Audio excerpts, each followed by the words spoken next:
Bonjour à chacun et chacune. Que le Seigneur nous accorde ce matin de mesurer toute l'étendue de sa patience à notre égard. Que le Seigneur conduise nos cœurs vers la patience de Christ. J'aimerais lire avec vous Jacques, chapitre 5, verset 7. Soyez donc patients, frères et sœurs, jusqu'au retour du Seigneur. Voyez le cultivateur, il attend le précieux fruit de la terre en faisant preuve de patience envers lui, jusqu'à ce qu'il ait reçu les premières et les dernières pluies. Vous aussi, soyez patients, affermissez votre cœur, car le retour du Seigneur est proche. Peut-être que nous avons besoin d'entendre ce matin, moi le premier, cet appel à la patience et à la persévérance.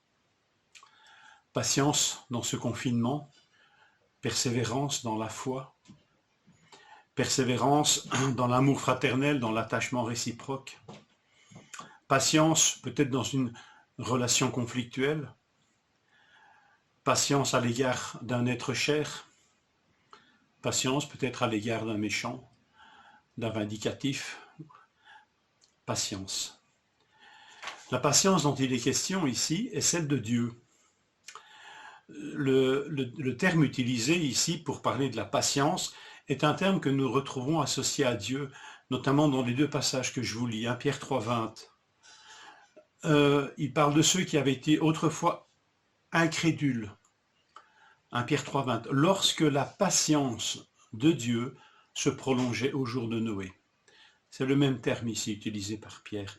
Pierre utilise encore ce terme en l'associant à Dieu. 2 Pierre 3, 9, le Seigneur ne tarde pas dans l'accomplissement de sa promesse, comme quelques-uns le croient, mais il use de patience envers vous, ne voulant qu'aucun périsse, mais voulant que tous arrivent à la repentance. Cette patience, elle est traduite dans nos vieilles traductions en français par le terme de longanimité. Avouez que c'est un mot français que nous n'utilisons pas très souvent. Romains 2, 4 par exemple, méprises-tu les richesses de sa bonté, de sa patience et de sa longanimité, ne reconnaissant pas que la bonté de Dieu te pousse à la repentance. Ce dernier passage est intéressant parce qu'il associe, il cite deux termes, patience et puis longanimité. C'est que la patience dont il est question est traduite par longanimité à quelque chose de particulier. Je souligne aussi que c'est de cette patience-là dont il est question dans Galates 5, 22 à propos du fruit de l'esprit. Le fruit, c'est aussi la patience, la longanimité. Je lis ceci, c'est la définition du Larousse à propos de la longanimité. C'est une patience à supporter nos propres maux. Mais c'est aussi l'indulgence qui porte à pardonner ce qu'on pourrait punir. Pardonner ce qu'on peut punir.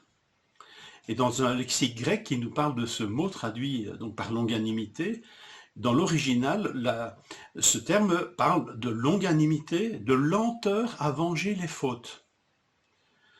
Donc c'est la patience de Dieu, cette patience qui retient sa colère, sa juste justice, et qui témoigne de grâce et de bonté à notre égard. Cette patience, elle est active, elle est constructive, elle est capable de donner la vie. Cette patience, elle est pleine, oui, d'activité. Et elle tend vers un but. Et ici, de la part de Dieu, elle attend la repentance. Elle attend le retour vers lui. Un peu comme la patience du Père dans la parabole du Fils prodigue. Pour nous, le but, d'après le texte ici, c'est le retour du Seigneur, qui est le juste juge, qui rendra toute justice. Donc ce n'est pas à nous de rendre cette justice. Faisons patience, en attendant, et en ayant le but, le but certain de sa venue. Cette patience, elle tend vers Dieu, qui est plein de tendresse et de compassion, nous dit le texte que nous lisons ce matin. En fait, cette patience ne perd jamais Dieu de vue. Dieu est son repère, en permanence. Soyez donc patients comme Dieu l'est, pourrait-on dire. Alors, soyons remplis de cette patience qui nous vient de Dieu. Parce que lui-même n'est pas seulement patient, mais il use de patience. Il agit de la sorte, associant à cette patience son amour, sa grâce, sa bonté, sa miséricorde, son appel incessant à la repentance. Que cette patience nous inspire. Rappelez-vous la parabole du serviteur inflexible. Savez-vous, celui qui a été pardonné par son maître et qui ne veut pas pardonner, qui a eu une dette énorme de remise et qui ne veut pas remettre une ridicule dette. Eh bien, vous allez voir que dans cette parabole, si vous la relisez, c'est Matthieu 18, verset 23 jusqu'à au moins au verset 30, vous verrez qu'il est 2 fois question d'user de patience. Il invoque son maître pour lui faire patience, et le maître usa de patience. Mais lui ne voulut pas se laisser inspirer par ce maître, et fit tout autrement. Qu'il n'en soit pas ainsi. Inspirons-nous de la patience de Dieu. Quand ce texte nous dit « Soyez donc patients », eh bien, inspirons notre patience. Forgeons ou puisons la force de notre patience dans celle de Dieu. Voilà, méditons donc sur cette longanimité de Dieu, afin de nous-mêmes être longanimes, patients. Bonne journée en sa présence.